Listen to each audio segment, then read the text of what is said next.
बाप, बेटे और रुल कुदस के नाम से। खुदावंद की ज़िंदा और जलाली कलाम में से आज हम पढ़ेंगे जामे बाब 4 मसाइब ज़िंदगी। फिर मैंने तवज्जो की और उन सब जुल्मों को देखा जो सूरज के नीचे किए जाते हैं, और देख मज़लूमों के आंसू बहते हैं मगर उन्हें कोई तसल्ली देने वाला नहीं। ज़ालिमों के हाथ में इख्तियार है पर उनका कोई मददगार नहीं। तब मैंने उन मुर्दों को जो पहले गुज़र गए, उन जिंदों की निस्बत जो अब तक जीते हैं, ज़्यादा मुबारक कहा, बल्कि इन दिनों से वो बेहतर हैं जो अभी तक पैदा नहीं हुआ, जिसने वो बुराई जो दुनिया में होती है नहीं देखी। और मैंने सब मेहनत और कारीगरी के काम की बाबत ये देखा कि इनके सबब से इंसान अपने हमसाए से हसद करता है। ये भी बातिल और हवा का ताकुब है। अहमक अपने हाथ समेटता और अपना ही गोश्त खाता है। एक मुट्ठी भर आराम, मेहनत और हवा के ताकुब से भरी हुई 2 मुट्ठियों से बेहतर है। फिर मैंने तवज्जो की और सूरज के नीचे एक और बतलाहट देखी। कोई अकेला ही है और उसका कोई दूसरा नहीं।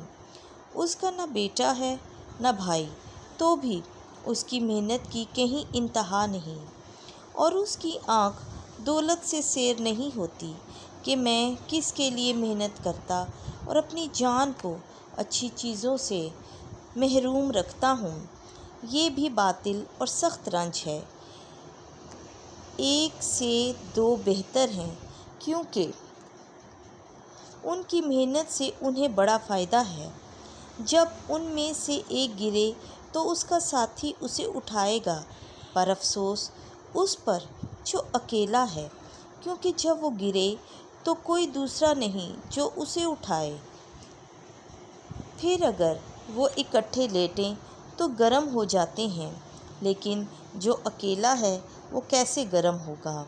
और अगर कोई एक पर गालिब हो तो 2 उसका मुकाबला करेंगे, और तहरी डोरी आसानी से नहीं टूटती।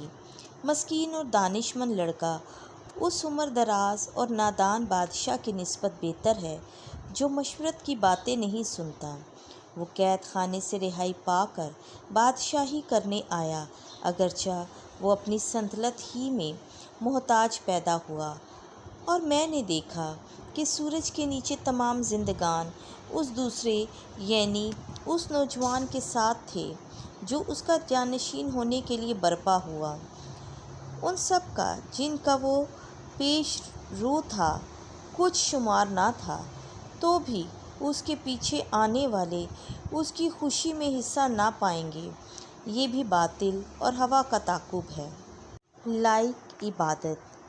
जब तू खुदा के घर को जाता है तो संजीदगी से कदम रख, क्योंकि शिनवा होने के लिए जाना अहमकों के से ज़बिए गुजराने से बेहतर है, इसलिए कि वो नहीं समझते कि हम शरारत करते हैं।